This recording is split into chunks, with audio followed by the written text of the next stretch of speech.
So ఈ యొక్క ఉదయకాల సమయంలో మనం ప్రత్యేకంగా మార్కు సువార్త 16వ అధ్యాయము 1 నుండి 8 వచనాల వరకు దయచేసి మన యొక్క పాఠ్య భాగాన్ని మనం చూస్తూ దేవుని యొక్క సందులో వాక్యాన్ని వినడానికి మనం ప్రయత్నం చేస్తూ ముందుకు వెళ్దాం. ఈ యొక్క ఉదయకాల సమయంలో ఈ వాక్య భాగాన్ని బట్టి నేను మీతో మాట్లాడాలనుకుంటున్న విషయం ఏంటి అంటే ఎంటీ ఎట్ రిజరక్షన్ డే అంటే ఏంటి? యేసు క్రీస్తు తిరిగి లేచినటువంటి దినమున లేదా పునరుద్ధాన దినమున ఖాళీగా ఉండడం లేదా ఖాళీతో కూడుకున్నటువంటి పునరుద్ధాన దినము. ఈ యొక్క వాక్యాన్ని లేకపోతే ఈ యొక్క టాపిక్ నేను పెట్టాను అంటే మీరు గమనించండి, యేసుక్రీస్తు ఈ లోకానికి వచ్చి 2000 సంవత్సరాల కంటే ఎక్కువైంది. లోకానికి వచ్చి వెళ్ళిపోయిన తర్వాత ఈ లోకంలో ఉన్నటువంటి ఎంతోమంది క్రైస్తవులు, విశ్వాసులు, దేవుణ్ణి అంగీకరించిన వ్యక్తులుగా ఉంటున్నటువంటి వారు అనేకులు కూడా వారి జీవితాల్లో ఎంటీనెస్ లేకపోతే ఖాళీ అనేటువంటి ప్రదేశాన్ని కలిగి ఉండి బ్రతికేటువంటి క్రైస్తవులు ఎంతోమంది ఉన్నారు. లోకంలో అన్నిటి చేత నింపబడి అన్ని విధాలుగా ఉండి చక్కగా నా యొక్క హార్ట్ ఫుల్ అయిందని చెప్పి బ్రతికేటువంటి వారు ఉన్నా కూడా నిజంగా చెప్పాలి అంటే ఎంతోమంది జీవితంలో అన్నీ ఉన్నా కూడా real satisfaction, the real Joy అనేది మిస్ అవుతూ వారి జీవితాల్లో ఎంటీగా లేదా ఖాళీగా వారి జీవితాలు, వారి కుటుంబాలు నింపబడినట్టుగా మనం చూస్తాం. ఎందుకు అలా జరుగుతుంది, ఎందుకు అలా ఉంటుంది అంటే దేనికి ప్రాధాన్యత ఇవ్వాలో, దేనికి ప్రిఫరెన్స్ ఇవ్వాలో ఆ ప్రిఫరెన్స్ ఇవ్వకుండా, ఆ ప్రాధాన్యత ఇవ్వకుండా, ఇవ్వాల్సిన దానికి ఇవ్వకుండా ఇవ్వకూడని దానికి ఇచ్చినప్పుడు జీవితంలో అన్నీ ఉన్నా కూడా ఏమీ లేని వ్యక్తిలాగా ఒంటరిగా లేదా సంతృప్తిగా ఉండకుండా అసంతృప్తితో జీవితాన్ని కొనసాగించేటువంటి వ్యక్తులు ఎంతోమంది. అందుకే ఇక్కడ గమనించండి, నేను చాలాసార్లు చెప్పాను, నాకు సమస్య లేదు అనేవాళ్ళు ప్రపంచంలో ఎవరు లేరు. ప్రతి వ్యక్తి కూడా తమ జీవితంలో ఏదో ఒక మూలాన వారికి ఎదురవుతున్నటువంటి సమస్యలు గుండా వెళ్ళొచ్చు, లేదా బయటకు నవ్వుచున్నా కూడా లోపల దుఃఖం ఉండొచ్చు అనే వాక్యం మనం చూస్తాం. ఈ సమస్యలు ఒకెత్తు అయితే అసలైనటువంటి ఆనందాన్ని, సమాధానాన్ని, ఆ యొక్క శాంతిని కలిగి ఉండకుండా లోకంలో బ్రతికేటువంటి వారు ఎంతోమంది.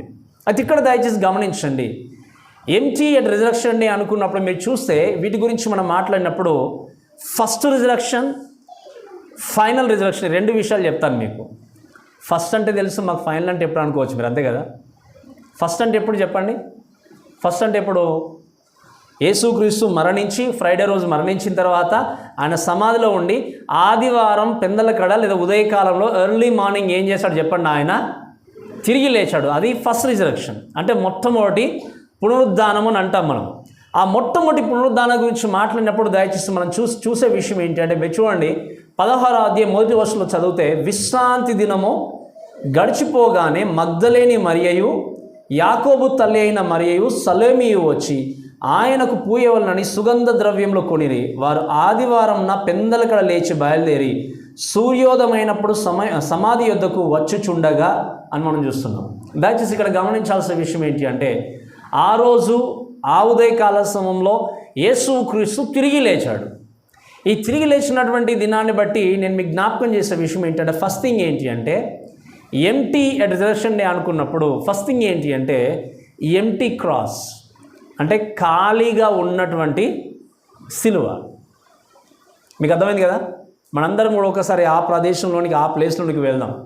ఖాళీగా ఉన్నటువంటి సిలువ. యేసుక్రీస్తుని గోల్గాతా అనేటువంటి కొండపైకి లేకపోతే అక్కడికి తీసుకెళ్ళి కలవరి కొండపైన ఏం చేశారు? యేసుక్రీస్తుని సిలువ వేసిన తర్వాత మీరు చూడండి, దేవుని యొక్క వాక్యంలో చూస్తే మనము యేసుక్రీస్తు మరణించిన తర్వాత అరిమత్త యోసపు తన కొరకు ఏర్పాటు చేసుకున్నటువంటి సమాధిని ఇక యేసుక్రీస్తు కేటాయించి అక్కడ సమాధి చేసి భద్రపరిచినట్టుగా మనం చూస్తాం.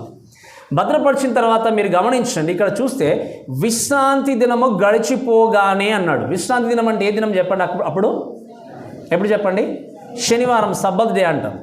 విశ్రాంతి దినము గడిచిపోగానంటే బైబిల్లో మనం చూస్తే ఫ్రైడే తర్వాత ఈ సండే ఏం జరిగిందో చూస్తాం.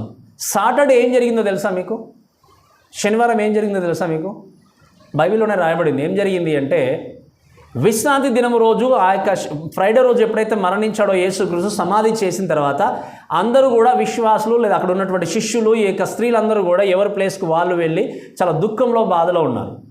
కానీ శనివారం రోజు జరిగిన సంగతి ఏంటి అంటే, అక్కడ ఉన్నటువంటి ప్రధాన యాజకులు, శాస్త్రులు వారు ఏం చేశారు అంటే, ఇక్కడ పిలాతు దగ్గరికి వాళ్ళు వెళ్ళారు. ఎందుకు వెళ్ళారు అంటే, వారు ఒక మాట మాట్లాడతారు. మనకు సమయం లేదు కాబట్టి అన్నీ నేను తీయించట్లేదు వర్సెస్. మీరు గమనించండి. పిలాతు దగ్గరికి వెళ్ళి, ఈ వంచకుడు చనిపోయి 3వ దినాన లేదా 3 రోజుల తర్వాత తిరిగి లేస్తానని చెప్పాడు గనక మేము వెళ్ళి సమాధిని భద్రం చేసుకుంటాం. ఎందుకు అంటే, ఒకవేళ తమ శిష్యులు వచ్చి ఆయనను ఎత్తుకొని వెళ్ళి లేచాడు, తిరిగి లేచాడని చెప్పి వాళ్ళు రాంగుగా ఒకవేళ వాళ్ళు ఏం చేస్తారు, ప్రచారం చేస్తారని చెప్పేసి పర్మిషన్ కోసం పిలాతు దగ్గరికి వెళ్ళారు.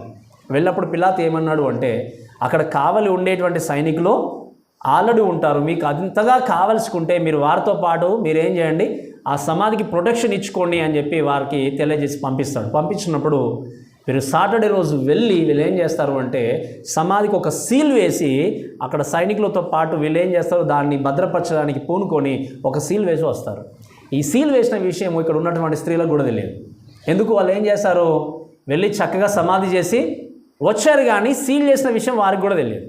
అయితే మీరు వినండి, ఇదంతా భద్రపరిచి వచ్చిన తర్వాత మీరు చూడండి, ఇక్కడ వారు యేసుక్రీస్తు తిరిగి లేస్తాడని చెప్పి నమ్మల. ఎవరు? ప్రధాన యాజకులు. వాళ్ళు ఏమనుకున్నారు అంటే, ఎత్తుకొని వెళ్ళిపోతారని అని చెప్పేసి మాటను గుర్తుపెట్టుకొని సీల్ చేసి వచ్చారు.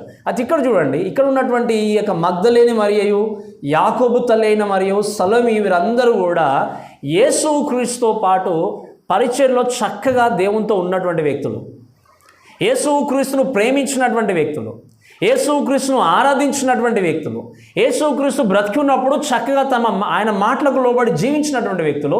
వీరు ఉదయకాల సమయంలో ఏం చేశారు అంటే, ఆయనకు పూయవలనని సుగంధ ద్రవ్యములు ఏం చేశారట, వాళ్ళు కొని తీసుకెళ్తున్నారు. మీరు వినండి, సుగంధ ద్రవ్యములు తీసుకెళ్తున్నారు అంటే యేసుక్రీస్తు తిరిగి లేస్తాడని నమ్మకం ఉందా లేదా చెప్పండి వీళ్ళకి.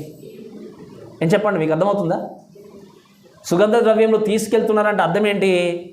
అక్కడ యేసుక్రీస్తు యొక్క బాడీ ఇంకా సమాధిలోనే ఉంది. కాబట్టి ఏం చేయాలి? ఎందుకు శనివారం రోజు కూడా రావచ్చు. ఎందుకు రారు అంటే, శనివారము విశ్రాంతి దినం కాబట్టి చనిపోయినటువంటి డెడ్ బాడీస్ని వాళ్ళు ముట్టుకోకూడదు అన్నటువంటి యూదుల నియమం ప్రకారంగా వాళ్ళు రాలేదు ఆ రోజు. అయితే ఆదివారము పెందలకడనే, వాక్యంలో చూస్తే పెందలకడనే రాయబడింది. యోహాను పత్రిక సువార్తలలో చూస్తే ఏంటి అంటే, చీకటిగా ఉన్నప్పుడు అనేది. ఏ సమయంలో అంటే ఎర్లీ మార్నింగ్ వాళ్ళు ఏం చేస్తారు, బయలుదేరి వెళ్ళారు.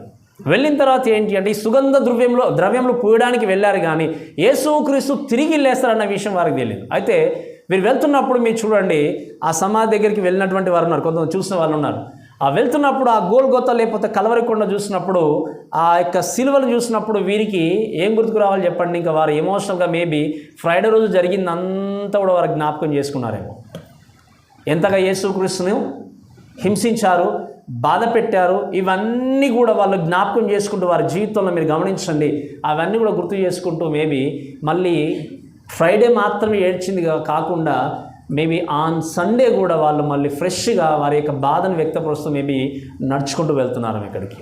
మీరు గమనించండి, ద క్రాస్, ఆ ఎంటీ క్రాస్ ఏంటి అంటే, ఆ క్రాస్ ఎందుకు ఎంటీగా ఉంది అంటే, బికాస్ క్రైస్ట్ డైడ్ దేర్. అక్కడ యేసుక్రీస్తు ఏమయ్యాడు, చనిపోయి ఆయన పాతి పెట్టబడ్డాడు కాబట్టి, అక్కడ తీయబడింది కాబట్టి ఆ క్రాస్ అనేది ఎంటీగా ఉంది. ఆ ఎంటీ ఉన్నటువంటి క్రాస్ గురించి మనం ఆలోచన చేస్తే మీరు గమనించండి, ఆ క్రాస్ మనకి ఏం జ్ఞాపకం చేస్తుంది, ఏం రిమైండ్ చేస్తుంది అంటే, పాపం వల్ల వచ్చు జీతము మరణము, కానీ యేసుక్రీస్తునందు ఎవరైతే విశ్వాసం ఉంచుతారో, ఎవరైతే వారిని నమ్ముతారో వారికి నిత్య జీవం.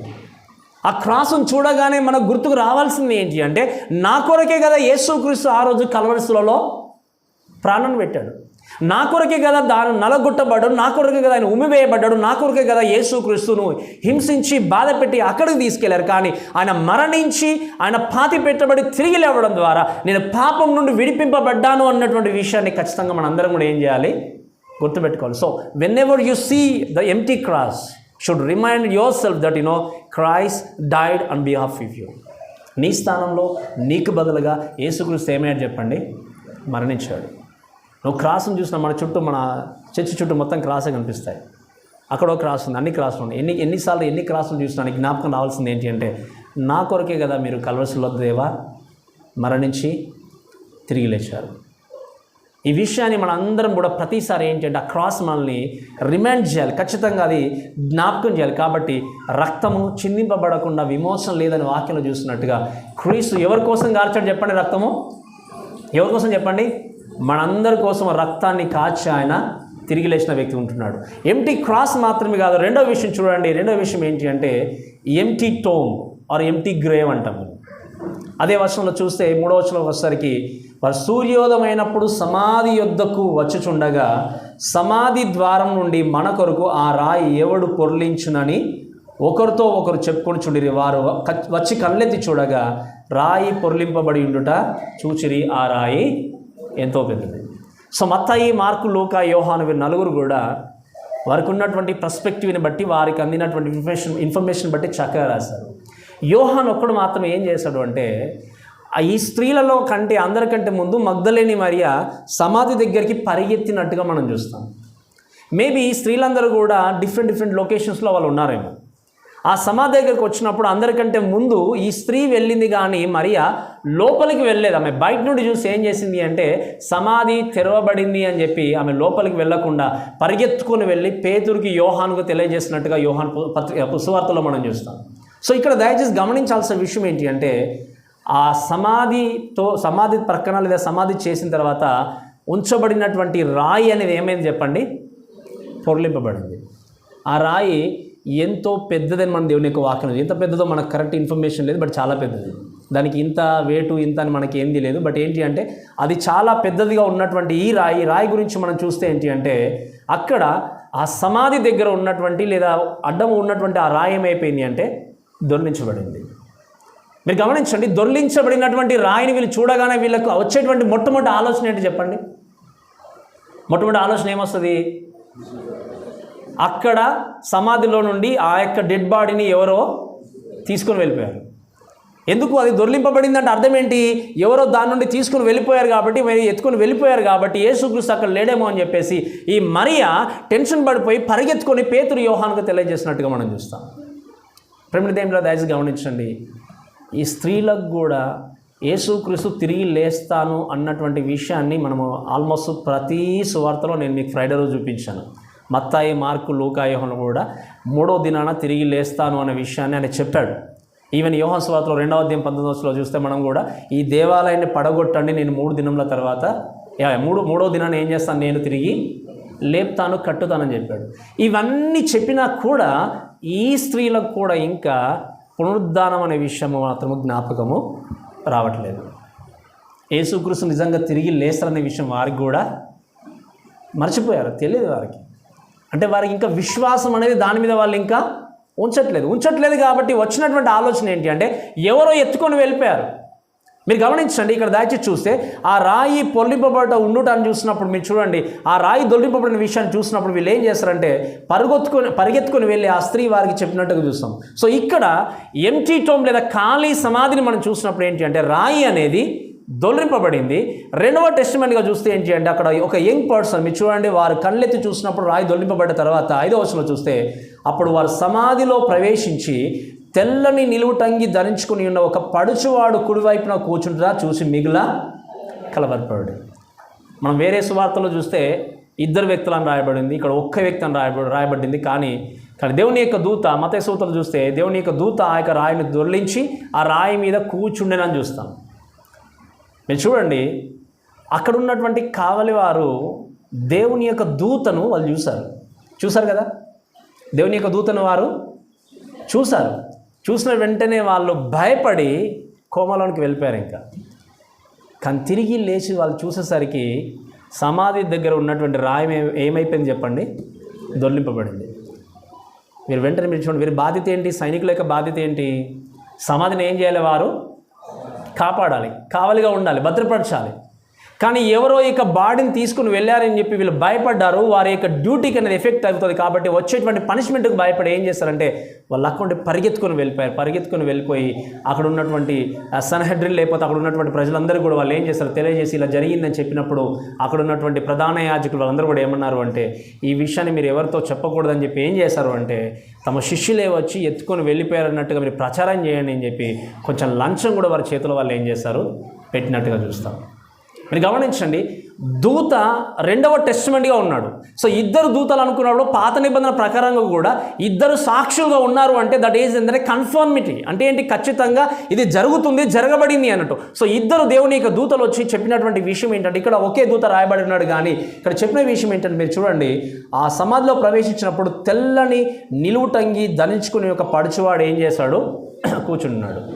అప్పుడు మనం వేరే సువార్తలు చూస్తే ఏంటి అంటే, మీరు సజీవుడైనటువంటి వాడిని, లూకాసు అంటాడు, సజీవుడైన వాడిని మీరు మృతుల్లో వింటున్నారు. మరి చాలా జాగ్రత్తగా ఈ మాట చెప్పాలి. మీరు సజీవుడైనటువంటి వాణిని మృతుల్లో ఎంతమంది వెతుకుతున్నారు ఈ ఉదయకాల సమయంలో?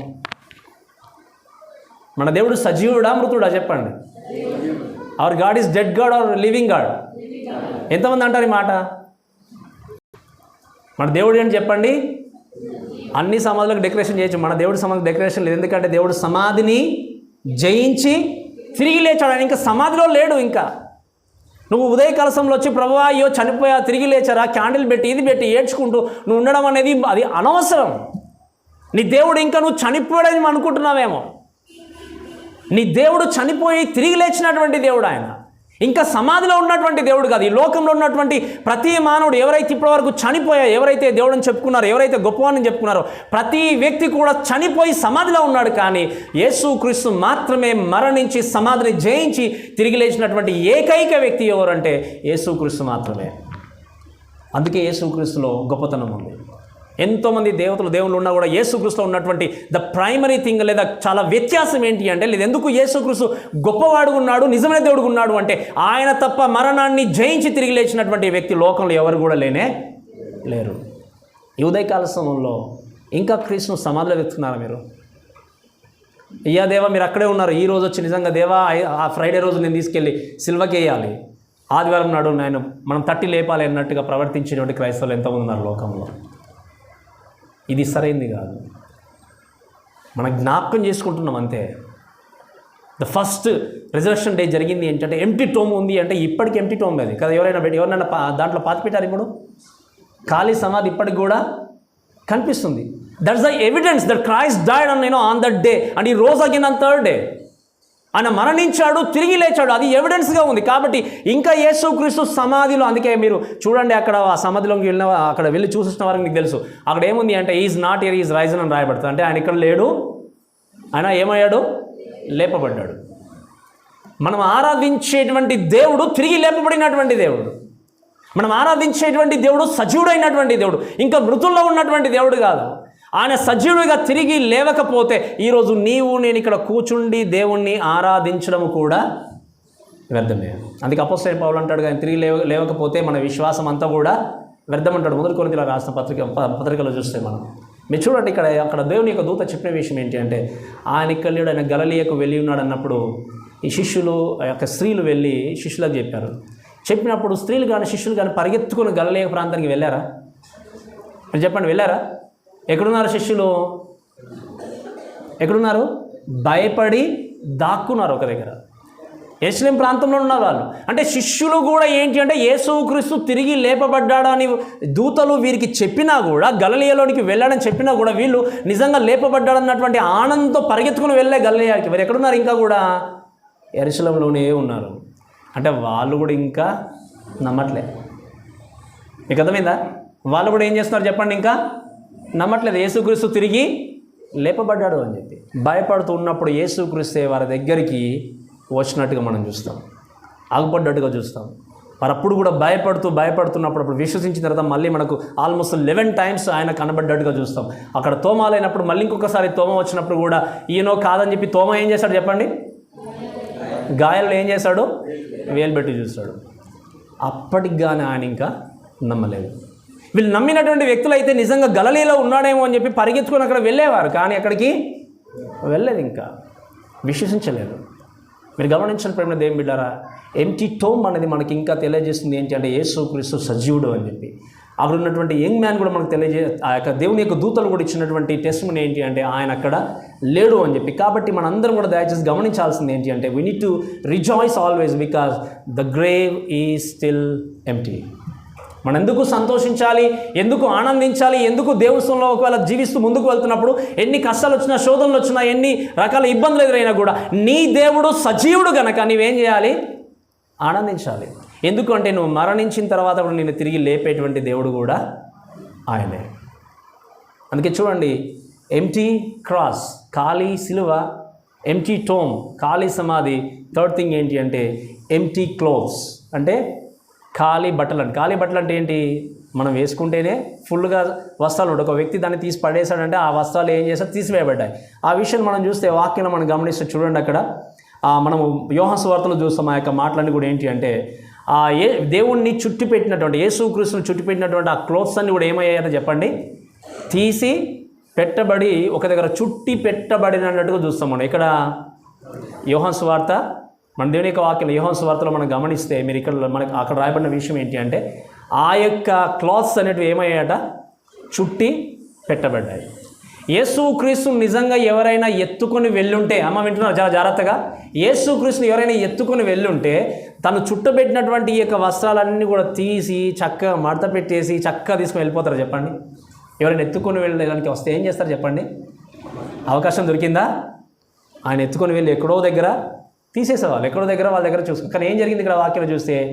అవి చుట్టి పెట్టబడి ఉన్నావు అంటే ఆయన ఎవరు కూడా టచ్ చేయలేదు, ఎత్తుకొని వెళ్ళలేదు. That's one more evidence. ఖాళీ అక్కడ ఏమేమి వేసుకున్నటువంటి ఆ యొక్క క్లోత్స్ అన్నీ కూడా అక్కడే వదిలేయబడ్డాయి. సో దీన్ని బట్టి మనం నేర్చుకునే విషయం ఏంటంటే దయచేసి గమనించండి, the burial clothes left over there and bodies will be one day will be gone but we will be have a glorified bodies one day. మీరు గమనించండి, ఈ యొక్క ఎంటీ క్లోత్స్ అనేటివి ఏంటి అంటే మీరు గమనించండి, యేసుక్రీస్తు ఈ లోకములో అనుభవించినటువంటి శ్రమలకి ఇవన్నీ కూడా ఇక్కడే వదిలివేయబడ్డాయన్నని కూడా మనం అర్థం చేసుకోవచ్చు. అంటే క్లియర్గా చెప్పాలి అంటే ఈ లోకంలో నువ్వు అనుభవిస్తున్నటువంటి బాధ తాత్కాలికమైంది, ఈ లోకంలో నువ్వు పడుచున్నటువంటి కష్టము తాత్కాలికమైంది, ఈ లోకంలో నువ్వు అనుభవిస్తున్నటువంటి ఆస్తి తాత్కాలికమైంది, నువ్వు ఈ లోకంలో అనుభవిస్తున్నటువంటి కలిగి ఉన్నటువంటి కుటుంబము కూడా తాత్కాలికమైంది. అందుకే నువ్వు వేసుకున్నటువంటి వస్త్రాలు కూడా నీతో అరావు అని చూస్తాం మనం. మనతో వచ్చేటివి ఏంటి చెప్పండి? దయచేసి చెప్పాలి, నాకు చెప్పాలి, మీరు వినండి జాగ్రత్తగా. ఏంటి చెప్పండి? మన క్రియలు మాత్రమే. కాబట్టి ప్రేమ దేవునిలో దయచేసి గమనించండి, మనం మరణించిన తర్వాత మీకు చాలాసార్లు చెప్పాను, ఎవరైతే యేసుక్రీస్తునందు విశ్వాసం ఉంచి మరణిస్తారో, మరణించినటువంటి వ్యక్తి సమాధిలో పాతి పెట్టబడ్డ తర్వాత యేసుక్రీస్తు మధ్యాకాశానికి వచ్చినప్పుడు దేవుని దగ్గర ఉన్నటువంటి ఆత్మ సమాధిలో ఉన్నటువంటి ఆ యొక్క బోన్స్ అయిపోయినా లేకపోతే బూడిదగా అయిపోయినా ఆ యొక్క మట్టిలో కలిసిపోయినా ఆ యొక్క దేహము మళ్ళీ కలిసి మహిమ శరీరంగా దేవుని దగ్గరికి వెళుతుంది. ఎవరి శరీరం మహిమ శరీరంగా మార్చబడుతుంది చెప్పండి? ఎవరి శరీరము? యేసుక్రీస్తునందు విశ్వాసం ఉంచి మరణించిన వారి యొక్క దేహాలు మాత్రమే. మరణించకుండా యేసుక్రీస్తునందు విశ్వాసం ఉంచకుండా చనిపోయినటువంటి యొక్క దేహాలు, వారి యొక్క ఆ ఎముకలు, ఆ యొక్క బోన్స్ అవన్నీ కూడా ఏంటి అంటే యేసుక్రీస్తు యొక్క తీర్పు వరకు సమాధిలోనే ఉండాల్సిందే. అవి తిరిగి ఆ దేహాలు, ఆ యొక్క డెడ్ బాడీస్ తిరిగి లేపబడవు. ఈరోజు నేను అడుగుతున్న ప్రశ్న ఏంటి అంటే, క్రీస్తు మరణించి తిరిగి లేచాడు, నువ్వు మరణించిన తర్వాత నిన్ను తిరిగి లేపగలడు అని మీరు ఎంతమంది నమ్ముతున్నారు? ప్రభా ఇప్పుడే ఈ క్షణమందే నేను కూడా మరణిస్తే ఒకవేళ రేపే మీరు కనుక లోకానికి తిరిగి వస్తే ఆ చనిపోయినటువంటి నా బాడీని సహితం మీరు లేపగలరు ప్రభు అని ఎంతమంది విశ్వసిస్తున్నారు? ఈ విశ్వాసం లేదు అంటే ఇంకా క్రీస్తుని మీరు సజీవుడిగా గుర్తెరగలేదేమో, ఇంకా నీ హృదయంలోనికి క్రీస్తుని మీరు ఇంకా ఇన్వైట్ చేయట్లేదేమో. మీరు గమనించిన ప్రేమ ఏం బిడ్డారు, ఎన్నో జరుగుతున్నాయి. అందుకే క్రైస్తవులుగా క్రిస్మస్ అనుకుని ఏదనుకున్నా కూడా ఈస్టర్ అంటాం, చాలా రిజరెక్షన్ డే అంటాము మెయిన్లీ. ఇదే అన్నిటికంటే పెద్ద పండుగ క్రిస్మస్ కంటే కూడా. మీకు తెలుసా క్రిస్మస్ కంటే కూడా పెద్దది ఏంటి చెప్పండి? ఇదే. ఎందుకు? మరణాన్ని జయించి తిరిగి లేచాడు కాబట్టి నీకు నాకేం దొరికింది అంటే నిత్యజీవం దొరికింది. కాబట్టి చూడండి దయచేసి ఆ ఫస్ట్ రిజరెక్షన్ రోజు ఏం జరిగింది చెప్పండి? ఎంటీ క్రాస్ ఉంది, అక్కడ ఖాళీ సిలువ ఉంది. ఖాళీ సిలువ చూసిన ప్రతిసారి జ్ఞాపకం రావాలి ఏంటి? నా పాపంలో కొరకే కదా ప్రభావ మీరు కల్వరి సిలువలో వేలాడుతారు. ఎంటీ టోమ్ గుర్తేది ఏంటి అంటే ఆయన సమాధి చేయబడి ఆయన ఏంటి తిరిగి లేచాడు, ఆయన సమాధిలో లేడు ఇంకా. మూడవది ఏంటంటే ఎంప్టీ క్లోత్స్ ఏంటి అంటే గుర్తించుకోవాల్సిన విషయం ఏంటి అంటే ఆయన తిరిగి లేపబడ్డాడు. ఈ లోకంలో మనతో పాటు ఏది కూడా రాదు. మనం మరణించిన తర్వాత మనల్ని కూడా తిరిగి లేపగలే సామర్థ్యాన్ని, శక్తిని కలిగినటువంటి దేవుడు మన దేవుడు. మీకు అర్థమవుతుంది కదా, మన దేవుడు. సో రెండో విషయం చూసి మనం ముందుకు వెళ్తూ మనం ముగించడానికి ప్రయత్నం చేద్దాం. చూడండి దయచేసి రెండో విషయం ఏంటి అంటే ఫస్ట్ రిజరెక్షన్ డే రోజు ఏం జరిగింది, ఏం చూసాం అక్కడ చూస్తే ఖాళీ ఏం కనిపించింది, క్రాస్ కనిపించింది. తర్వాత ఏంటి చెప్పండి, ఖాళీ సమాధి. తర్వాత మూడవది ఏంటి అంటే ఖాళీ వస్త్రాలు, చుట్టు పెట్టబడినటువంటి ఆ యొక్క బాడీ, లేకపోతే యేసుక్రీస్తు యొక్క బాడీ దేహం అనేది అక్కడ లేదు. అదేమైపోయింది, అక్కడ ఉండి దేవుడు అనే యేసుక్రీస్తు ఏం చేశాడు, తిరిగి లేచాడు. కాబట్టి ఆ ఖాళీ సమాధిలో ఆ వస్త్రాలు కూడా అక్కడే పడిపోయినట్టుగా మన దేవుని యొక్క వాక్యాన్ని చూస్తాం. సో ఇక్కడ దయచేసి ఇంకొక విషయం ఏంటంటే చూడండి, final resurrection day. Final resurrection day అంటే ఎప్పుడు అనుకుంటున్నారు చెప్పండి, ఎప్పుడు అనుకుంటున్నారు? చివరి రిజరక్షన్ ఎప్పుడు చెప్పండి? మనం అనుకుంటున్నాం దేవుడు వస్తున్నప్పుడు అనుకుంటాం. నేనంటాను ఏంటి అంటే ఇదే ఫైనల్ రిజరక్షన్ డేనేమో, మనకు తెలియదు. మనకి ఇప్పుడు మీకు తెలిసిన చుట్టాలు, బంధువులు ఎంతోమంది లాస్ట్ ఇయర్ ఈస్టర్ పండుగ జరుపుకున్నారేమో. ఇప్పుడు ఉన్నారా? వారు అనుకున్నారా అదే ఫైనల్ అవుతుందని? అఫ్కోర్స్ ప్రతి ఆదివారం కూడా పునరుద్ధానమే మనకి. కానీ ఒకవేళ యేసుక్రీస్తు తిరిగి లేచినటువంటి ఈస్టర్ పునరుద్ధానం అనుకున్నప్పుడు ఆ యొక్క ఈస్టర్నో పునరుద్ధానం వాళ్ళు జరుపుకున్నారు. మరలా ఈస్టర్ వారి జీవితంలో వచ్చిందా చెప్పండి? వచ్చిందా? గట్టిగా చెప్పాలి మీరు. ఎంతోమంది వెళ్ళిపోయారు. ఈరోజు కూడా మనకే ఫైనల్ అయితే విన్నారు జాగ్రత్తగా. ఎంతమంది గ్యారంటీ ఇస్తారు నెక్స్ట్ ఇది ఫైనల్ కాదు పాస్టర్ గారు, నాకు వచ్చేది ఇంకా ఫైనల్ ఉంది నాకు అని ఎంతమంది అనగలరు? ఉన్నారా ఎవరైనా చెప్పేవాళ్ళ? నేను చాలాసార్లు చెప్పాను, వయసుతో సంబంధం లేదు, ఆరోగ్యంతో సంబంధం లేదు, అంతే కదా? వయసు, ఆరోగ్యము, డబ్బు, హోదా దేనితో సంబంధం లేదు. మరణం అనేది ఎవరికి చుట్టం కాదు, ఎవరికి బంధువు కాదు. నువ్వు డబ్బున్నా నీకు చుట్టం కాదు, డబ్బు లేకపోయినా చుట్టం కాదు. ఎప్పుడు ఏ విధంగా ఏ వ్యక్తి మరణిస్తాడో లోకంలో ఎవరికి కూడా తెలియదు. ఒకవేళ ఇదే ఫైనల్ డే అవుతే, ఇదే ఫైనల్ రిజరక్షన్ డే అవుతే ఏంటి మన పరిస్థితి? ఒక 3 విషయాలు జ్ఞాపకం చేస్తాం. దయచేసి మనం అందరం కూడా పరీక్షించుకుందాం. నిజంగా దయచేసి మీరు కాన్సన్ట్రేషన్ చేయండి ఉదయకాల సమయంలో. ఒకవేళ ఇదే మనకు ఫైనల్ రిజరక్షన్ డే అవుతే, ఇదే మనకు చివరిగా క్రీస్తు పునరుద్ధాన దినమున ఆరాధించే రోజు అవుతే ఎలా ఉంటుందో ఒకసారి పరీక్షించుకుంటూ ముందుకు వెళ్దాం. అందుకే ఫస్ట్ థింగ్ దీన్ని బట్టి నేను జ్ఞాపకం చేసేది ఏంటి అంటే ఎంప్టీ లైఫ్, ఖాళీ జీవితం. ఖాళీ జీవితం అని మీరు ఆలోచన చేస్తే చూడండి, ఇక్కడ ఈ లోకంలో ఉన్నటువంటి ఎంతోమంది క్రైస్తవులు, మీరు చూడండి, ఎంతోమంది క్రైస్తవుల గురించి మాట్లాడినప్పుడు మెనీ క్రిస్టియన్స్ మీరు వినండి, వాళ్ళు ఏంటి అంటే స్కెడ్యూల్స్ చేసుకొని ఎంతో ఫుల్గా పెట్టుకొని, మీరు చూడండి, లోకంలో వాళ్ళ జీవితాన్ని కొనసాగిస్తున్నప్పుడు వాళ్ళ లైఫ్ అనేది, వాళ్ళ జీవితం అనేది ఏంటి అంటే ఆ స్కెడ్యూల్ అంతా ఫుల్ అయిపోయి ఉంటుంది. మీకు అర్థమవుతుంది కదా? జీవితంలో ఉన్నది ప్రతీది కూడా ఏమైపోతుంది, మండే మొదలుకొని సండే వరకు కూడా, ఇంకా సండే కూడా గ్యాప్ ఉండదు కొంతమందికి. Everything is full. బట్ నేనంటాను ఏంటంటే మీరు దయచేసి గమనించండి, ఇది ఎంత ఫుల్గా ఉన్నా కూడా వారి జీవితంలో దే ఆల్వేస్ ఫీల్ ఎంప్టీనెస్. నేను చెప్పే మాట మీకు అర్థమవుతుంది కదా? సో వాళ్ళు మండే మొదలుకొని మండే నుండి లైక్ సాటర్డే కాదు సండే వరకు కూడా they always have a lot of busy schedule. కొన్నిసార్లు పాస్టర్ చెప్పి అమ్మ చర్చికి ఈరోజు రావాలి అంటే చాలా బిజీ పాస్టర్ గారు ఈరోజు మేము చాలా బిజీ. కానీ నాకు తెలుసు ఎంతమంది ఇంటి దగ్గర ఉండి మొత్తం టైంపాస్ చేస్తారో చర్చికి రాకుండా. నాకు తెలుసు దేవుని యొక్క మందిరానికి రాకుండా ఎంతమంది అవుటింగ్ వెళ్ళిపోతారో నాకు తెలుసు. మీరు వినండి, బిజీ అన్నట్టుగా బ్రతుకున్నావు. కానీ ఈ లోకంలో గమనించండి, నీ జీవితము ఇంకా కూడా ఎంటీగా ఉందనే విషయం ఎప్పుడు కూడా మర్చిపోకూడదు. నీకు దేవుని యొక్క వాక్యాన్ని విరిగినటువంటి వ్యక్తిగా యేసుక్రీస్తు మరణించి తిరిగి లేచిన తర్వాత నీ జీవితంలో క్రీస్తు నింపబడకపోతే, క్రీస్తు జన్మించకపోతే నీ జీవితం ఎంత ఫుల్ బిజీ స్కెడ్యూల్ నీ జీవితంలో ఉన్నా కూడా ఆ బిజీ స్కెడ్యూల్ అనేది నేను పరలోక రాజ్యము తీసుకెళ్ళదు. నువ్వు ఈ రోజే మరణిస్తే నీ సమాధిలో ఉన్నటువంటి నీ దేహాన్ని ఏ బిజీ స్కెడ్యూల్ నువ్వు కలిగి ఉన్నా కూడా, నువ్వు సంపాదించిన ఆస్తి కావచ్చు, పరిచయాలు కావచ్చు, ఎవరు కూడా నేను సమాధి నుండి బయటకు తీసుకొని రాలేరు. నీ ఉద్యోగం నేను రక్షించలేదు, నీకు కలిగి ఉన్నటువంటి ఆస్తిని రక్షించలేదు. ప్రొద్దున్న లేచింది మొదలుకొని ఇది ప్రతిదీ కూడా మనం క్యాల్కులేషన్ చేసుకుని పెట్టుకుంటాం. ఈ రోజు ఈ పని చేయాలి. ఎంతమంది నిజంగా క్యాల్కులేషన్ పెట్టుకుంటారు? ఆదివారం వచ్చిందంటే ఈ వస్త్రాలు నేను వేసుకోవాలని చెప్పి సాటర్డే ఎంతమంది ఆల్రెడీ ప్రిపేర్ అయ్యారు చెప్పండి. నా పిల్లల్లో నేను కూడా ఈ వస్త్రాలు వేసుకొని పెట్టుకోవాలి, ఈ టైంకి లేవాలి, ఈ టైంకి డిజైన్ చేసుకోవాలని చెప్పి ఎంతమంది రెడీ అయి ఉంటారు? ఒక్కసారి మీ హృదయాన్ని పరీక్షించుకోండి.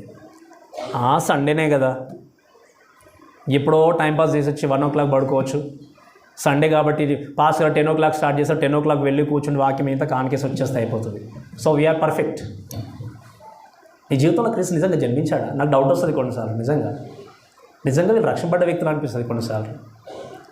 ఎంప్టీ లైఫ్ నీ జీవితం. అందుకే వాక్యంలో ఒక మాట ఉంది, ఒకడు సర్వలోకమును సంపాదించుకొని వాని ప్రాణాన్ని పోగొట్టుకుంటే మనకేమీ లాభం. నువ్వు ఇంటి నిండా నీకు కలిగి ఉన్న ఇంట్లో నిన్నంతా బంగారంతో నింపేసావు, నో ప్రాబ్లం. నువ్వు పడుకోవడానికి నీకు స్థలం లేదు. ఆయన అనుకున్నాడు కదా, ధనవంతుడు ఏమనుకున్నాడు చెప్పండి? నాకు నా ఆస్తిని ఎక్కడ పెట్టుకోవాలో తెలియదు కాబట్టి నేను ఏం చేస్తానంటే ఆయన ధనాగారాలు కట్టించేసి దాంట్లో కూర్చుకుంటాను అనుకున్నాడు. అప్పుడు ఏమన్నాడు దేవుడు వచ్చి, ఓ వెర్రివాడా అంటే, ఓ పిచ్చివాడా. మీకు అర్థం, ఇదే కరెక్ట్ మాట. వెర్రివాడా అంటే ఏంటి? ఓ పిచ్చివాడా, నువ్వు సంపాదించినటువంటి ఈ రాత్రే నేను నీ ప్రాణాన్ని గనక తీసుకుంటే నువ్వు సంపాదించిందంతా. మీరు వినండి, నేను ఇదివరకు చెప్పాను, మీరు సంపాదించుకోకూడదు నేను చెప్పట్లే, కానీ సంపాదన మన జీవితం లక్ష్యం కాకూడదు. అయ్యో నేను అనుభవించకపోతే నా పిల్లలు అనుభవిస్తారు కదా అనుకోవచ్చు మీరు.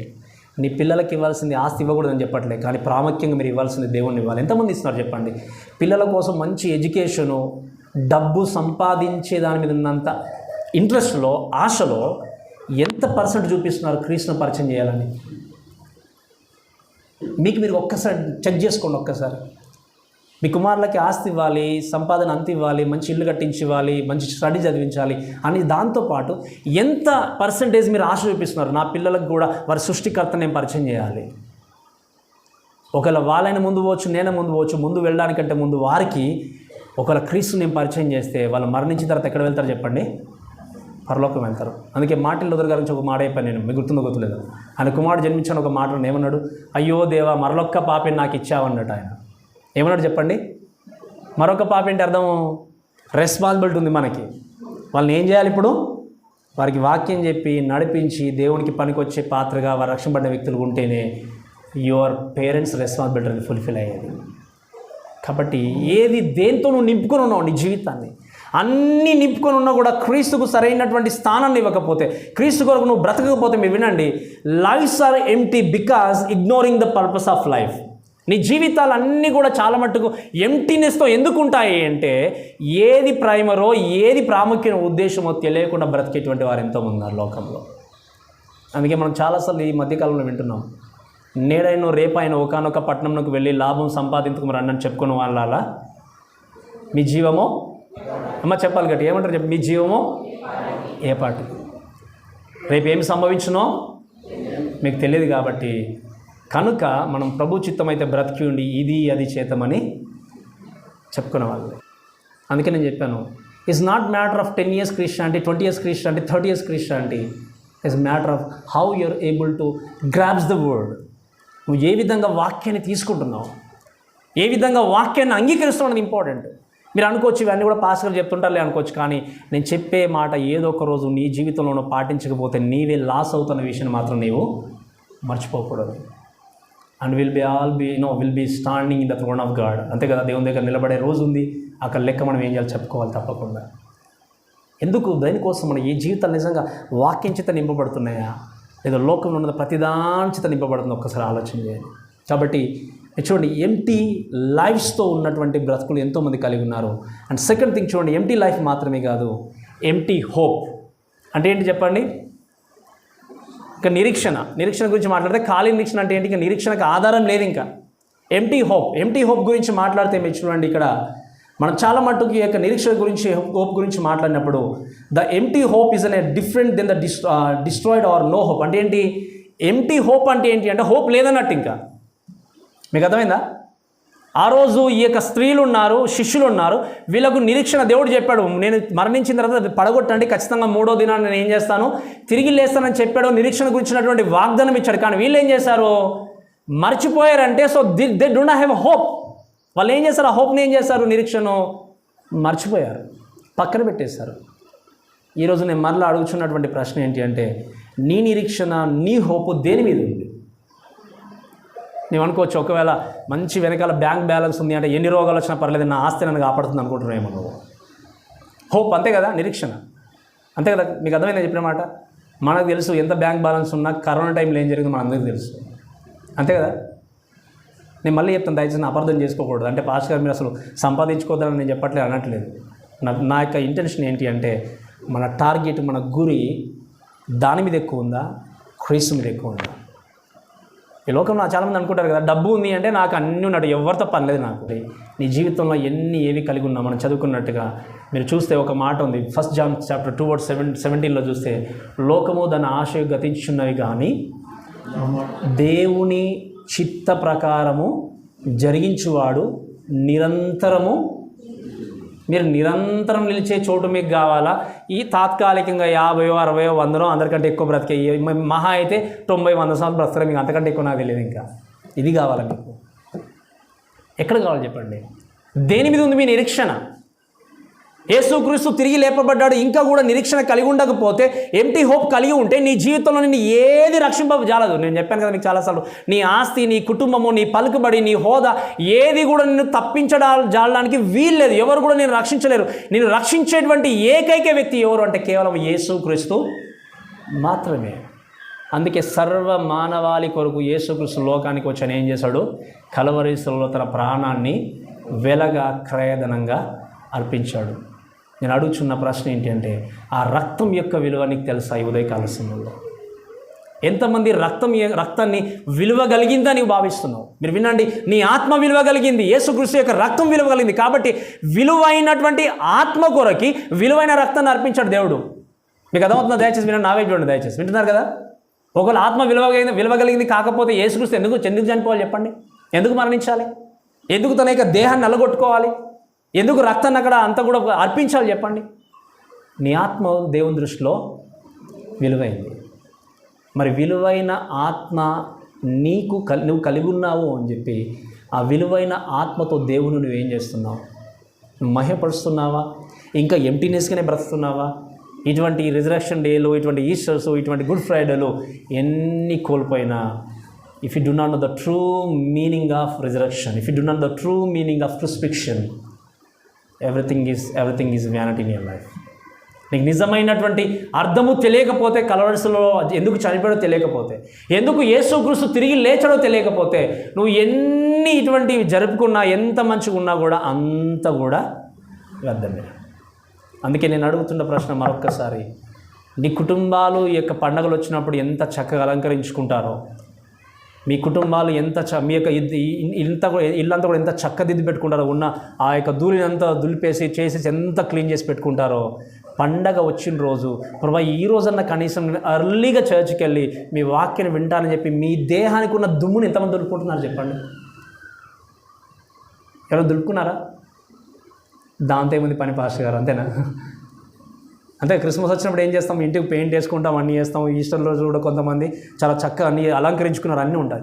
ఈ ఇంటి మీద ఇంత ప్రేమ ఉన్నప్పుడు, మన దేహం మీద ప్రేమ ఉంది కాబట్టి మంచి మంచి క్లోత్స్ చేసుకుంటాము చక్కగా. ఇవన్నీ ప్రిపేర్ చేసుకున్నప్పుడు నీ దేహంలో ఉన్న దుమ్మును దులిపి, ఈ రోజైనా నేను ఎర్లీగా వెళ్తాను చర్చ్కి, ఈ రోజైనా వాక్యాన్ని సక్రమంగా వింటాను, ఈ రోజైనా నా జీవితంలో ఎంటీనెస్ని కలిగి ఉండకుండా వాక్యాన్ని అంగీకరించి క్రీస్తు కొరకు నేను సాక్షిగా బ్రతానని చెప్పి ఎంతమంది అనుకుంటున్నారు? నువ్వు కలిగి ఉన్న ఇల్లు శాశ్వతమైనది కాదు, నువ్వు వేసుకున్న వస్త్రాలు శాశ్వతమైనవి కాదు, కానీ నీ ప్రాణము, నీ ఆత్మ శాశ్వతమైనది. శాశ్వతమైన దానికోసం నువ్వు పరిగెత్తుతున్నావా? అశాశ్వతమైన దానికోసము నువ్వేం చేస్తున్నావు? నీ సమయాన్ని వెచ్చించి నువ్వు దేవునికి దూరంగా వెళ్ళిపోతున్నావు. ఒక్కసారి ఆలోచన చేయండి. మూడవదిగా నేను చెప్పి ముగించిన ప్రయత్నం చేస్తాను. చూడండి, అందుకే ఇక్కడ ఒక మాట ఏమని రాయబడిందంటే మీరు చూడండి, the real hope is in Jesus Christ. Hope in Jesus has always guarantee. అందుకే మనము కీర్తన 20:7 ఒక మాట చదువుకున్నాం. కొందరు రథంను బట్టి, కొందరు గుర్రమును బట్టి అతిశయపడుదురు, కానీ మనమైతే ఏమన్నారు చెప్పండి అక్కడ భక్తుడు?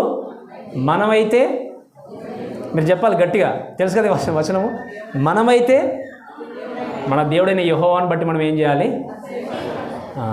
నాకు ఆస్తి ఉంది, గుర్రాలు ఉన్నాయి, రథాలు ఉన్నాయి, ఇది ఉన్నాయని చెప్పి అందరూ కొంతమంది అతిశయపడవచ్చు, కానీ మనం దేన్ని బట్టి అతిశయపడాలి చెప్పండి? దేన్ని చెప్పండి? మీకు విషయం తెలుసా? మనము కలిగి ఉన్నటువంటి ఐశ్వర్యవంతమైనటువంటి దేవుడు ప్రపంచంలో ఎవరికి లేడు.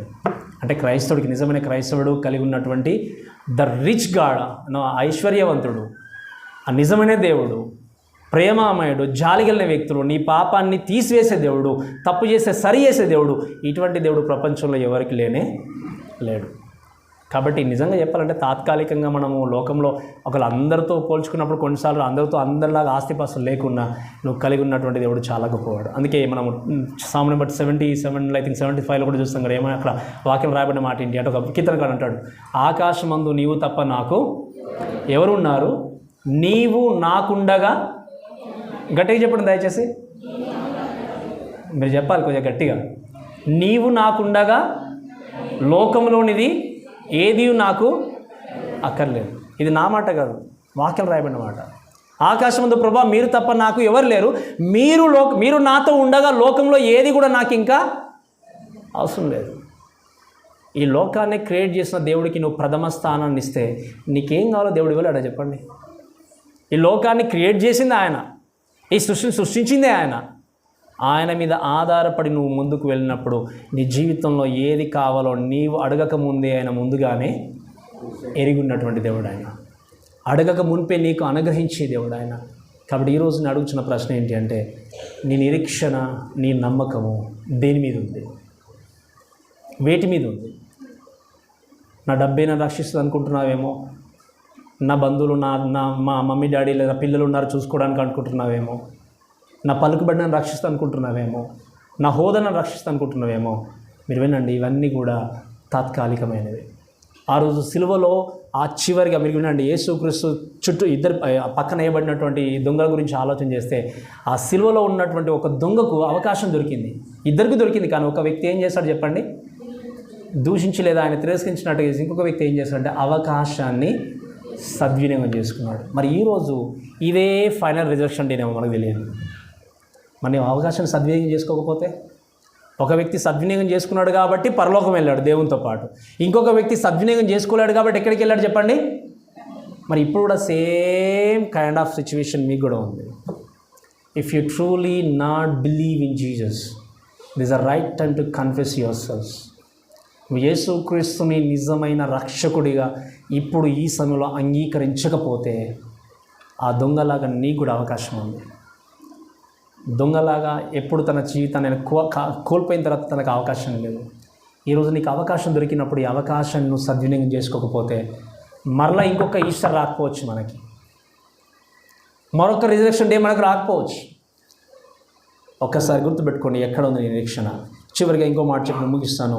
Not only empty life, not only empty hope, చివరికి ఏంటంటే ఎంప్టీ హార్ట్, ఖాళీ హృదయం. మీకు అర్థమవుతుంది ఏంటి చెప్పండి? ఖాళీ హృదయం.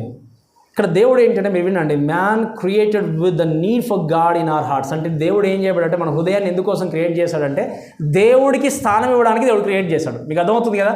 మనం చాలాసార్లు విన్నాం వాక్యం కూడా, దేవుడు మనల్ని ఆయన మహిమపరచడానికి, ఆయనతో సరైనటువంటి సహవాసాన్ని కలిగి ఉండడానికే దేవుడు ఏం చేస్తాడు, మనల్ని క్రియేట్ చేశాడు. వాక్యం చూస్తాం కదా, హృదయము వ్యాధి గలది అన్నిటికంటే ఘోరమైంది అని చూస్తాం. అంటే దాన్ని గ్రహింపగలిగిన వాడు ఎవడని చూస్తాం వాక్యంలో. యేసుక్రీస్తుకు మీరు గమనించండి, నీ హృదయాన్ని దేవుని కొరకు కేటాయించకపోతే, హృదయం వేటి చేత కూడా నింపబడినా కూడా అది దేనికి ప్రాధాన్యంగా క్రియేట్ చేయబడిందో దానికి చోటు ఇవ్వకపోతే వ్యర్థం.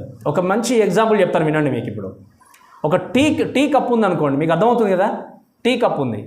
టీ కప్పు తీసుకొని వచ్చిన టీలో, ఆ టీ కప్పులో టీ లేకపోతే ఏమన్నా వాల్యూ ఉందా?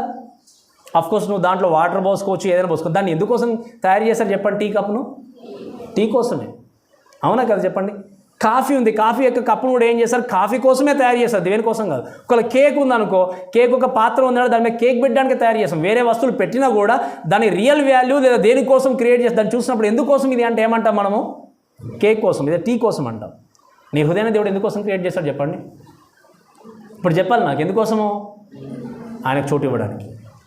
నీ హృదయం ఈ లోకంలో ఉన్నటువంటి ఈ వేడి చేత నింపబడ్డా, ఏది నీ హృదయంలో ఉన్నా కూడా క్రీస్తుకు స్థానం లేకపోతే అది క్రియేట్ చేసినటువంటి దానికి అర్థం లేనే లేదు. అంటే నీ హృదయము అర్థవంతంగా వాల్యబుల్గా లేనట్టు లెక్క.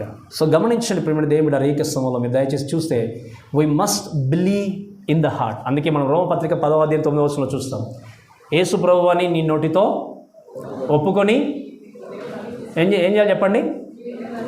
నీ హృదయమందు ఎక్కడ విశ్వసించాలి? యేసుక్రీస్తు ప్రభువని నీ నోటితో ఒప్పుకొని ఎక్కడ విశ్వసించాలి? నీ హృదయమందు విశ్వసిస్తేనే నీవేం చేయబడతావు? రక్షింపబడతావు. నిజంగా విశ్వసించాలి మీ హృదయమందు. ఆ రోజు ఎంటీ టోమ్ ఉంది అక్కడ. పర్లేదు, ఎంటీ టోమ్ ఉంది అంటే అర్థం ఏంటి? దేవుడు లేపబడ్డాడు అని. కానీ ఈరోజు ఎంటీ హార్ట్ నీవు కలిగి ఉంటే మాత్రము ఆ క్రీస్తు వద్దకు వెళ్ళలేవు. నేను చెప్పినప్పుడు మీకు అర్థమవుతుందమ్మా? దయచేసి వినండి, నా ఇంకా ముగిస్తాను నేను. ఎంటీ టోమ్ ఉంటే ప్రైజ్ ద లార్డ్ మనకు చక్కగా, ఎందుకంటే ఎవిడెన్స్ ఉంది. దేవుడు ఖచ్చితంగా ఆయన ఏం తిరిగి లేపబడ్డాడు, ఒక దినాన లోకానికి రాబోతున్నాడు. దాన్ని చూసాం కాబట్టి మనకి ఎవిడెన్స్ కనిపించి చక్కగా ఉంది ఇక్కడ. మీరు వినండి, అక్కడ ఉన్నది కాబట్టి సమస్యలు అందరికీ సంతోషమే. కానీ నీ హృదయము ఖాళీగా ఉంటే ఈరోజు నువ్వు పరలోకం వెళ్ళలేవు. క్రీస్తు నీ హృదయంలో లేకపోతే నీకు పరలోకం వెళ్ళడానికి అసలు అవకాశమే లేదు. కాబట్టి మీరు దయచేసి గమనించండి, our hearts never be fully satisfied until it's fill with the presence of our creator. మన సృష్టికర్త చేత మనం నింపబడకపోతే మన హృదయాలు ఎప్పుడు కూడా సాటిస్ఫైగా ఉండనే ఉండవు. మీరు గమనించండి, ఈ యొక్క సమయంలో ఈ వాక్యాన్ని బట్టి నేను గుర్తు చేసే విషయం ఏంటి అంటే, ఎంటీ ఎట్ రిజరక్షన్ డే. ఆ రిజరక్షన్ డే గురించి, పునరుద్ధానం గురించి, ఈస్టర్ గురించి మాట్లాడితే, ఆ రోజు ఫస్ట్ రిజరక్షన్లో ఖాళీ సమాధి కనిపించింది, ఖాళీ శిలువ కనిపించింది, ఖాళీగా పడినటువంటి వస్త్రాలు కనిపించాయి. అవి పర్లేదు, ఎందుకంటే దోస్ ఆర్ ప్రూఫ్స్. బట్ ఈరోజు దేవుని యొక్క వాక్యాన్ని బట్టి నీ జీవితం ఖాళీగా ఉంటే మాత్రం నీకే నష్టం. నీ నిరీక్షణ ఖాళీ ఉంటే, నీకు నిరీక్షణ అసలు లేకపోతే నీకే నష్టం. నీకు నిరీక్షణ లేదు అంటే అర్థం ఏంటి అంటే క్రీస్తు ఇంకా మరణించాడన్నట్టే. మీకు అర్థమైందామని చెప్పిన మాట?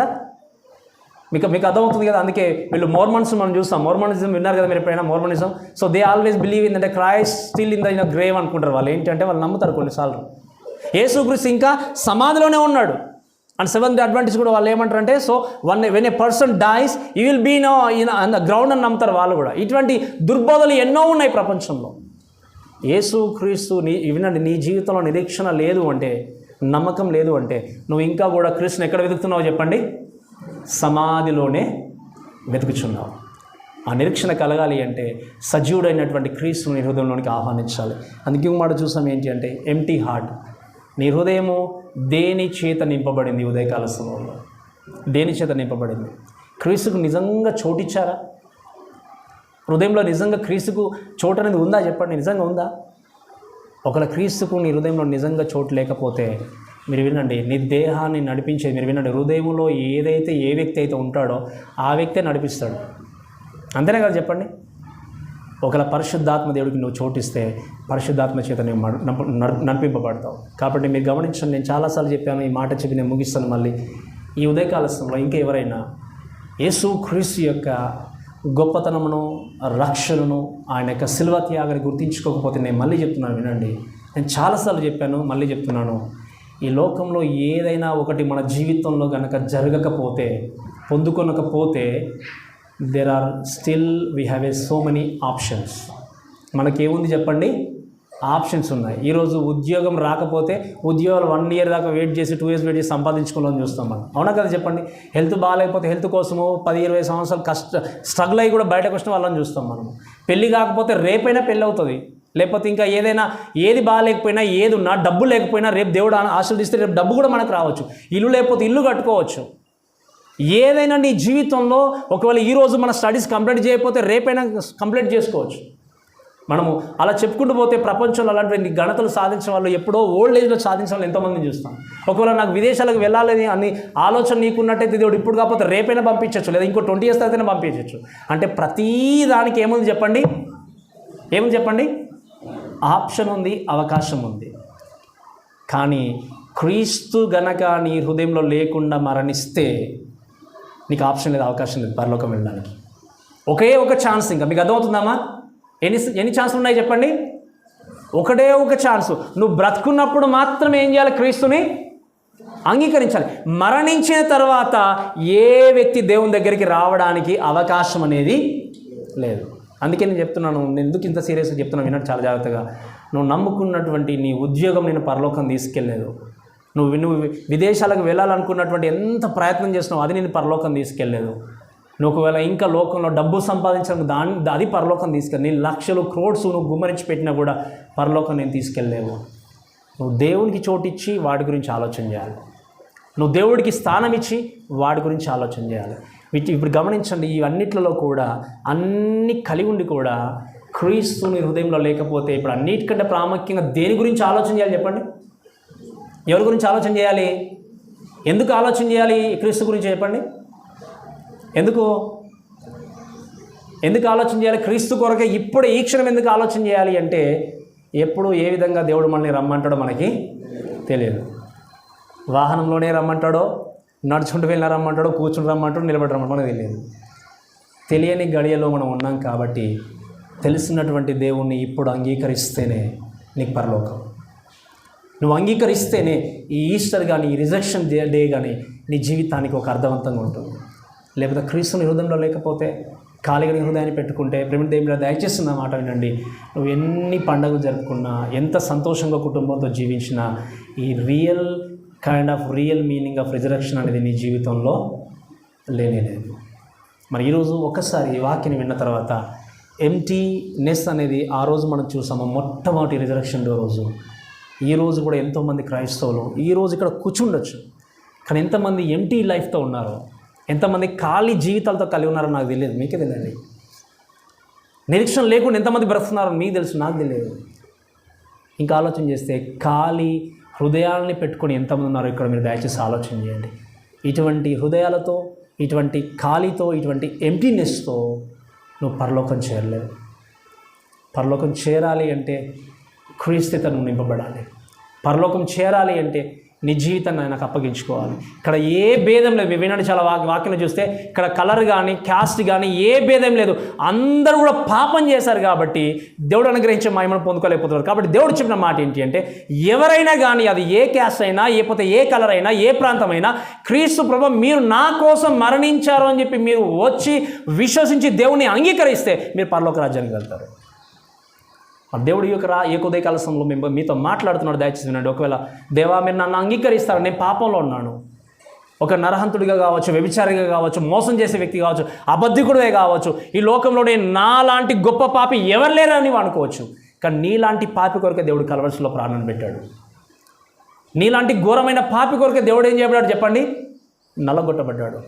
ఒకవేళ ప్రభా నాకు ఆ విడుదల కావాలి, నాకు ఆ విమోచన కావాలి, నేను విడిపింపబడాలి, ఆ పాపం నుండి బయటకు రావాలి, కాబట్టి నన్ను అంగీకరించండి ప్రభా, స్వీకరించండి ప్రభు అని నువ్వు దేవుని దగ్గరకు వచ్చి నువ్వు ప్రార్థన చేసి, నువ్వు మోకాళ్ళేసి ప్రార్థన చేసి, నువ్వు దేవుని సన్నిధిలో ప్రార్థించి ఆయన విశ్వసించి నీ పాపాన్ని నువ్వు తీసివేసుకునడానికి దేవుని దగ్గర ప్రార్థించినట్టయితే, పశ్చాత్తాపంతో నువ్వు ప్రార్థన చేసినట్టయితే నీ ప్రార్థన విని నేను అంగీకరించడానికి, స్వీకరించడానికి దేవుడు సిద్ధంగా ఉన్నాడు. కాబట్టి ఇంకా సమయం ఉందిలే అనుకుంటే మీరు వినండి, ఇదే మన ఫైనల్ పునరుద్ధాన దినం కావచ్చు, ఇదే ఫైనల్ ఈస్టర్ కావచ్చు. కాబట్టి ఫైనల్ అనుకొని నీ జీవితాన్ని దేవుని సన్నిధిలో సమర్పించుకొని, ప్రభా ఈ లోకంలో నేను ఖాళీగానే దాన్ని ఉంచుకోనకుండా మిమ్మల్ని అంగీకరించి మీకు నేను సరైనటువంటి స్థానాన్ని ఇచ్చి ప్రభా మిమ్మల్ని మహ్యపరిచే వ్యక్తిగా నేను బ్రతుకుతానని చెప్పేసి ఒక చక్కటి నిర్ణయం తీసుకొని ముందుకు సాగు దేవుని నామమున మనం మహ్యపరుద్దాం. కాబట్టి మాటలు మనం దేవుడు దీవించి ఆశీర్వదించును గాక.